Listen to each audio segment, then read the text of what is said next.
Conosco o deputado federal pelo Partido Novo do Rio Grande do Sul, Marcel Van Hatten. Deputado, seja bem-vindo. Boa tarde ao senhor.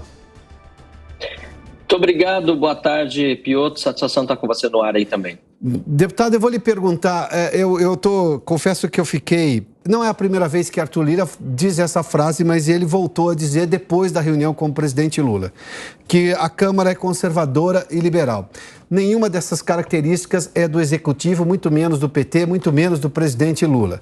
Daí para dizer, olha, a Câmara precisa de acenos do governo federal, ou seria uma mudança ideológica do governo que, convenhamos, é muito impossível, é completamente improvável que aconteça, ou a gente vai restabelecer um fisiologismo? É esse o caminho ou a Câmara vai resistir a isso?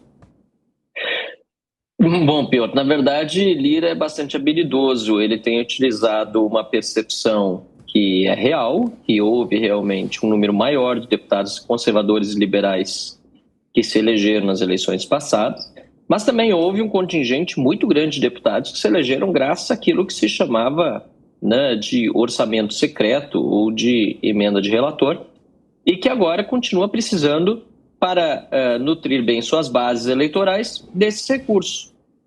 E o fato é que o governo Lula está completamente desarticulado, seja por incompetência, ou seja, há uma guerra de interesses e conflitos internos no governo e de falta de capacidade de execução das políticas públicas. Então, esses dois fatores dentro da questão da incompetência, seja porque realmente nós estamos passando por um período de vacas magras da economia e das finanças públicas que vai gerar dificuldades essas para o governo.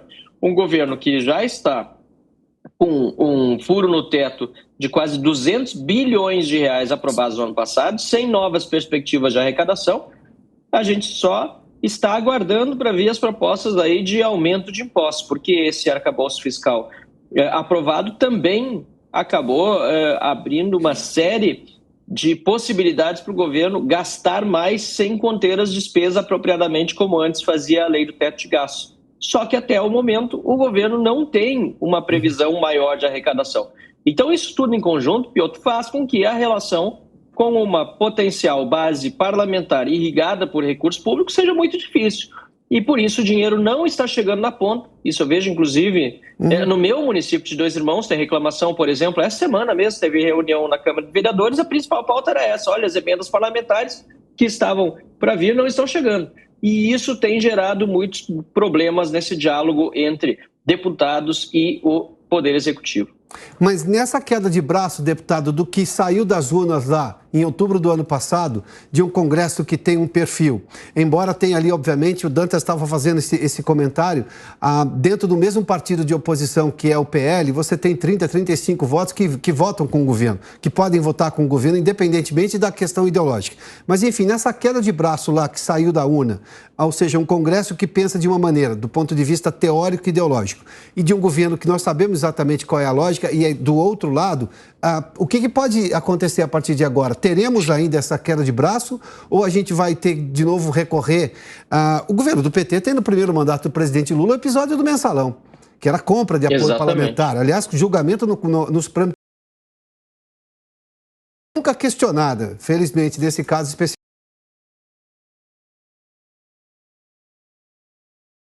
Olha, nesse momento, se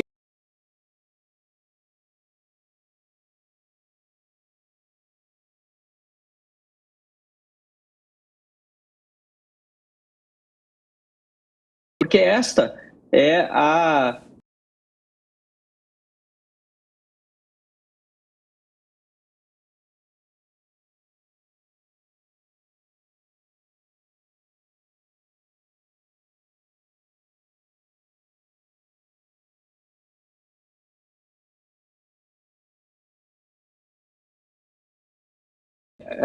sinal de que ela realmente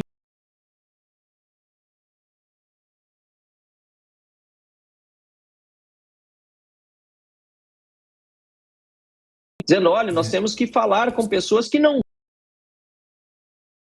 a gente, né? Ou então, mais recentemente também, numa outra entrevista, disse que se ele buscaria assinar protocolos internacionais e de preferência que não precisasse da interferência do Congresso posteriormente, porque, enfim, deixando claramente a hipótese de governar com o Supremo Tribunal Federal, por exemplo. Isso tudo é muito grave. E isso acaba acirrando os ânimos na Câmara, Piotr, porque, de fato, como você disse, foi uma maioria conservadora, sim, e liberal que se elegeu, mas também tem uma parte importante que é fisiológica do parlamento e que não está sendo atendido pelos ministros responsáveis pela articulação política, que, aliás, nem se entendem entre si, quanto mais se entender com o Congresso. Deputado, eu vou num assunto que lhe é caro. O senhor fez menção, por exemplo, à questão de... Aliás, isso já está virando até um motivo de piada dentro de Brasília, né? O governo tem uma maioria sólida dentro do Supremo Tribunal Federal, o que é um escárnio do ponto de vista republicano, porque se prevê na Constituição a separação dos poderes. Mas o governo conta com o Senado da República e, em última instância, se o caso chegar, por exemplo, ao Supremo Tribunal Federal, ter uma posição favorável. Mas aí...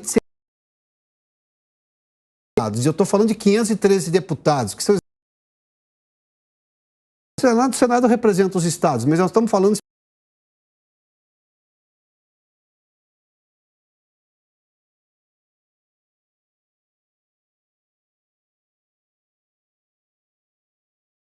base de apoio, entre aspas.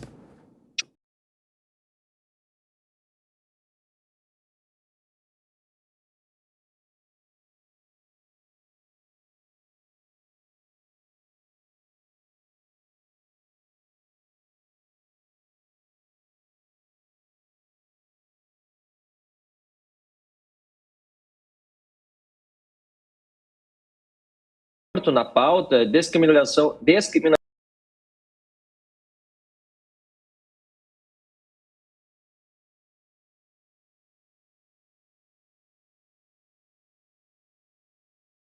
colocado em votação foi porque não tinha os votos suficientes que ele foi retirar de pauta.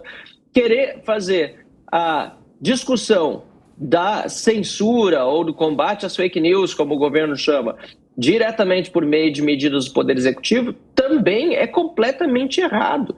Então, nós estamos passando por um momento de grande tensão, de grave tensão institucional, sim, e, sinceramente, sob o ponto de vista de uma democracia representativa e constitucional, a última palavra quem tem é o povo, cuja soberania deve ser respeitada e a sua vontade é exercida por meio dos seus representantes na Câmara dos Deputados. Então, no limite, se o governo continuar insistindo nesse tensionamento com a Câmara dos Deputados, se for considerado o que está na Constituição, tanto pior para o Poder Executivo.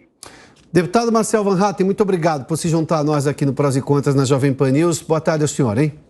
Muito obrigado, Piotr. Sempre às ordens. Um abraço. Boa tarde. Muito obrigado.